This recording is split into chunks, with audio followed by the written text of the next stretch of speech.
आज हमारे देश के संविधान निर्माता का जन्म जयंती है। इन्होंने एक कुएं के पानी के कुएं से लगा करके संसद तक जितना संघर्ष किया, उस शख्सियत का जन्म जयंती है।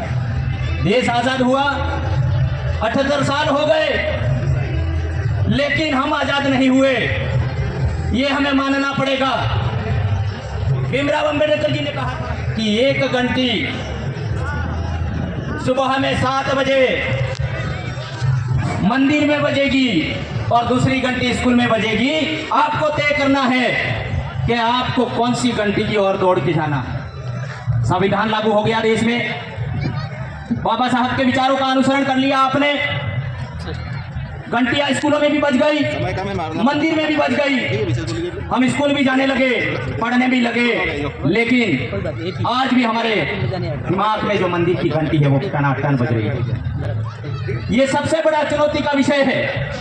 आज बाबा साहब अंबेडकर और संविधान के बीच में, बाबा साहब अंबेडकर और संविधान और हमारे एसटी एससी समुदाय के बीच में जो खाई है, वो कौन सी घंटी आपको डिसाइड करना है और उस घंटी पर क्या करना है वो आप पे निर्भर करता है।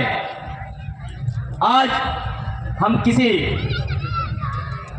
विचार के विरोधी नहीं हैं, लेकिन वास्तविकता यह है कि देश आजाद हुआ 78 साल हो गए, संविधान लागू हुआ 75 साल हो गए। आज भी इस भारत देश में एसटी एससी माइनॉरिटी, दलित, वंचित, पिछड़े सभी पर अत्याचार हो रहे हैं। मैं वर्तमान परिप्रेक्ष्य की बात करूं, विगत 2-5 सालों में हमने देखा है जालोर में जितेंद्र मेघवाल की जो घटना हुई, बड़ी खतरनाक घटना थी। कहां हम आजाद हुए। सिरोही में कार्तिक भील का जो मामला था, बड़ी खतरनाक घटना थी। कहां हम आजाद हुए हैं, आज भी हमारे पे अत्याचार हो रहे हैं। कन्हैयालाल भील नीमच वाला जो मामला था, पिकअप के पीछे बांधकर घसीटा गया। ऐसी कौन सी विचारधारा और ऐसी कौन सी मानसिकता थी जिन्होंने इस प्रकार का कृत्य किया। पूजा भील मामले का मामला और बड़ा दुख का विषय है। हम पढ़ने की बात करते हैं, इंद्र मेघवाल, जालोर, मटके का पानी, वो दिन हमें याद आता है। आज भी उस मटके तक हमें नहीं जाने दिया जाता है। इसलिए साथियों, हम हर साल बाबा साहब अंबेडकर की जयंती मनाएंगे, संविधान दिवस मनाएंगे, लेकिन जब तक मैंने बोला एक जो घंटी, एक जो विचार हमारे मानसिक 200 ग्राम भेजे के अंदर जो भरा है, वो जब तक नहीं निकलेगा तब तक पूरी तरह से हम काम नहीं कर पाएंगे।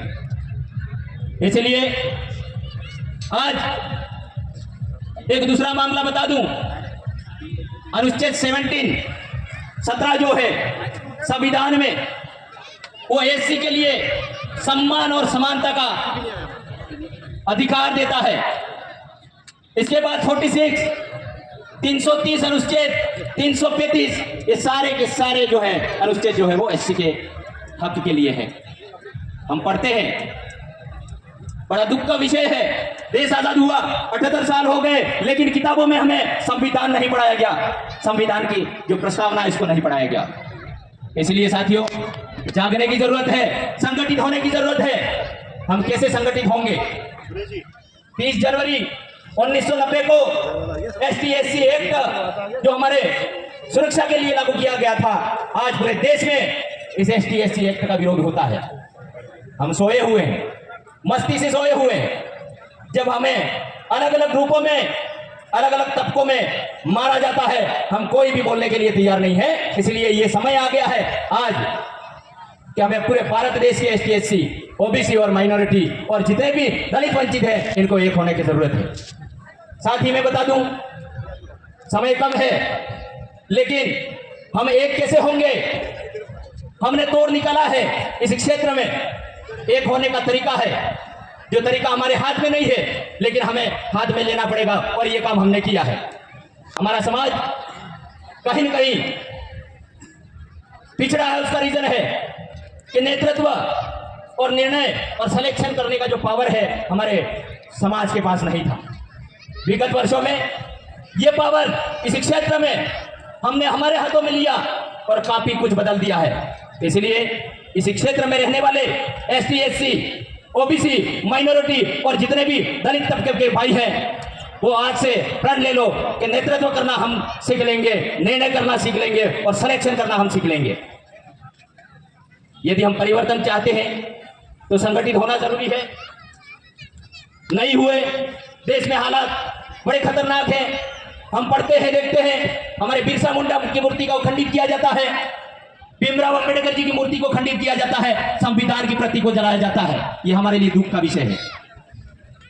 आज कितने साल हो गए बाबा साहब अंबेडकर ने, उनके जन्म के बाद 1950 में संविधान लागू हुआ, 59 साल तक इन्होंने प्रताड़ना को झेला, संघर्ष किया।